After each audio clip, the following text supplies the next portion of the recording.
It's at school. What do you mean after 1 week you will be? Yeah. Yep.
Okay, so I just saw a Reddit thread and this method actually works. If you are having the issue on fucking trucks outside, not that. If you're having an issue with server failed to boot with Hightail, you just started the game up, you just installed it, got to the main screen, and it won't let you play at all.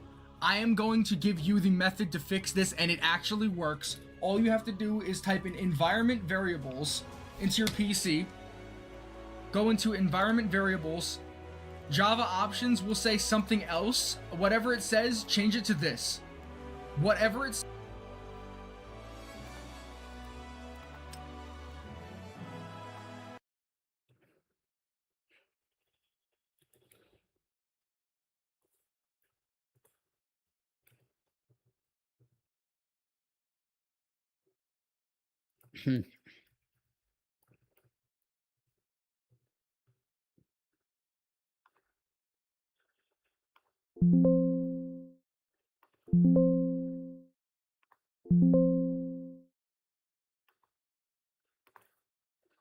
options will say go into environment variables, Java options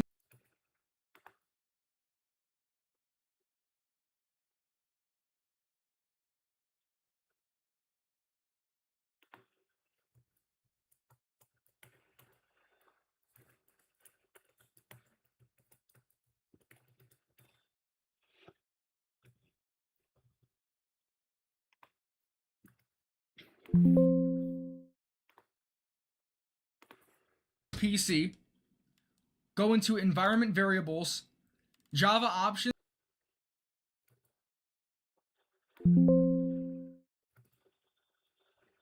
XM.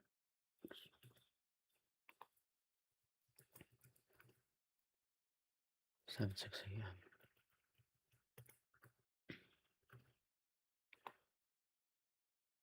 will say something else. Whatever it says, change it to this. Whatever it says in this box, change it to this. Click OK, OK, OK. Boot up Hightail and relaunch the launcher, and it's gonna work. I literally just saw it work for a split second, and I'm going to go live stream it right now. I am not gonna spoil this for myself without live streaming it. I tried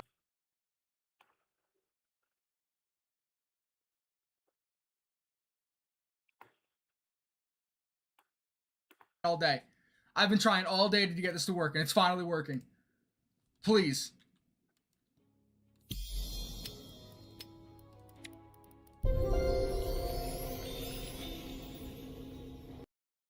It fucking works. Okay. Little workaround method, but all right. World, I'm gonna shut it down. I'm not gonna play it. I'm not. The second this actually shows up and I go into the world, I'm gonna shut it down. I'm not gonna play it until I live stream it right now. Holy fuck! I cannot believe this actually fixed it. What the hell? Whatever that variable is beforehand, put that one in there. Just pause the video and screenshot it and put that variable inside the Java options, and there you go. It should work. If you're having the server fail to boot error like I did all day, and you were so worried about not being able to play the game, holy shit. Okay, and not being able to play the game.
Hello everyone and welcome back to the installation. So your Hightail server may require a specific Java runtime, okay? So the dedicated server components often expect the Java 25 according to community hosting guide, okay? So actually guys, to make sure to check your Java version. If you don't have the Java 25, you'll need to go and look for it on the oracle.com.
Whole wheat bread.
To the main screen and it won't let you play at all.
Hello friend, welcome to Zuzukorn's spoiler-free beginner progression guide for Terraria 1.4, filled with fun for both new players and veterans alike. This video will give you a general idea of what to do and how to beat Terraria, but made intentionally vague so that you can have the full vanilla experience on your own. Any spoilers here are kept to a bare minimum. For all you veterans out there, test yourself. See if you can guess what exactly I'm referring to in this guide. If you can't, then maybe you're not a real veteran. I've made a number of guides on how to progress and beat Terraria in the past, and I used to cover exactly what to do and what weapons to use against each boss for the easiest time. But I still occasionally get complaints from ungrateful purists who get angry at me for spoiling the game, even though they were the ones who stupidly clicked on a video that says all of Terraria in 8 minutes. So here I am throwing out a guide with minimal spoilers, only pointing you generally in the right direction. So if you're a new beginner, I hope this video will help you get the full experience.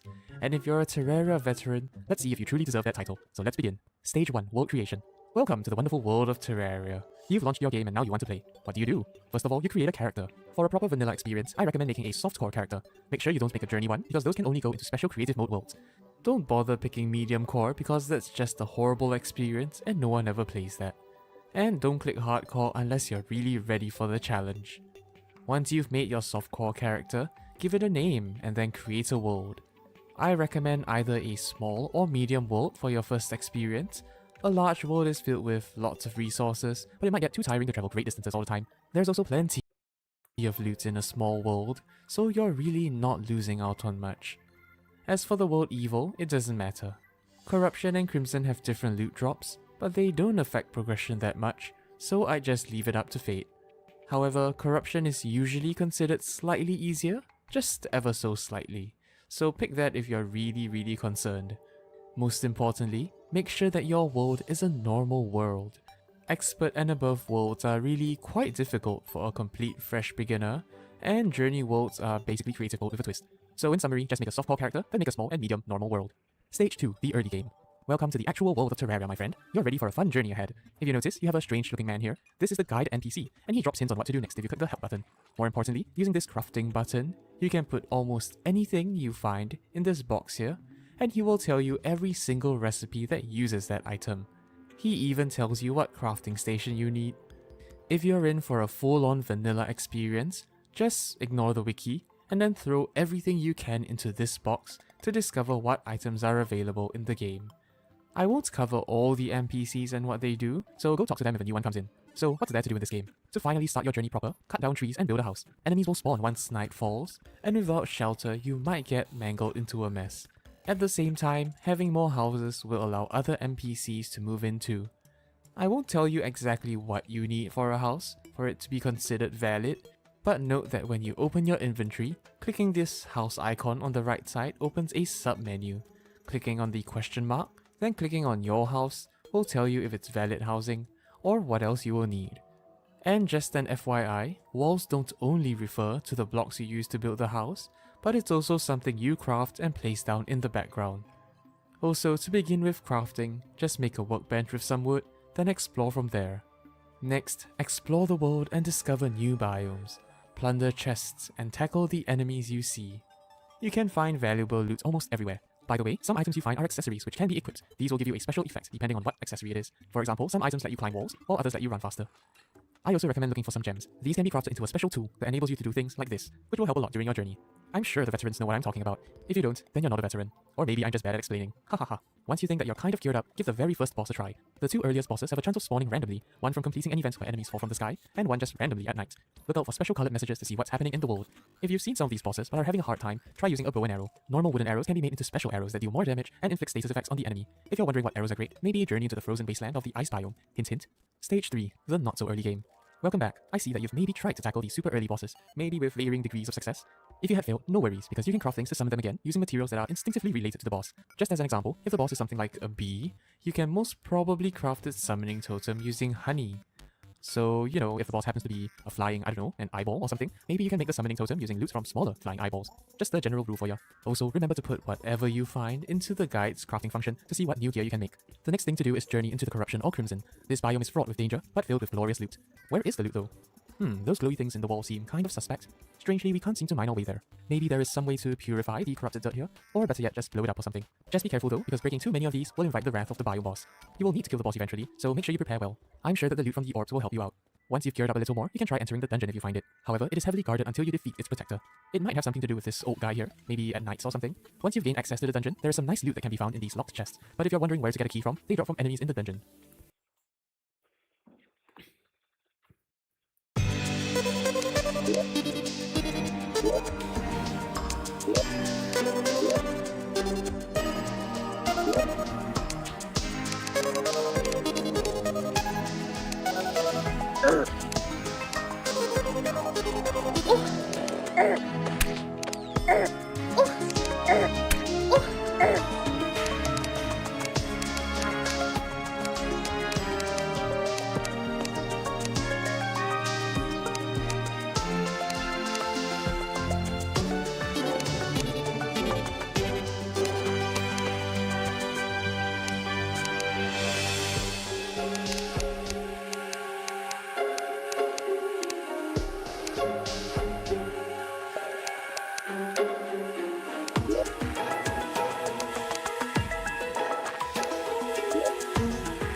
On Google.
Sign your no, that's sign with another device.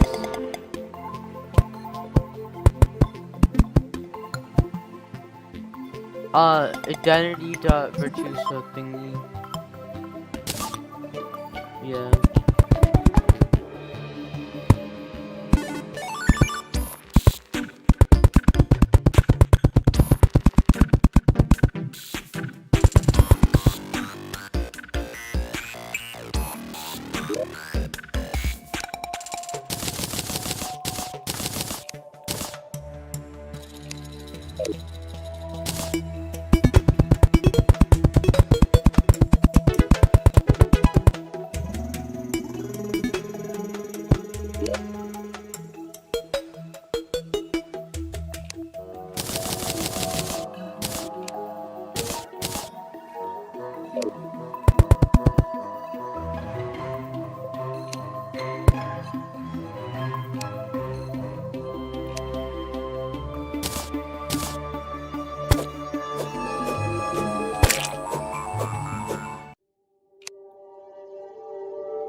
Where to die?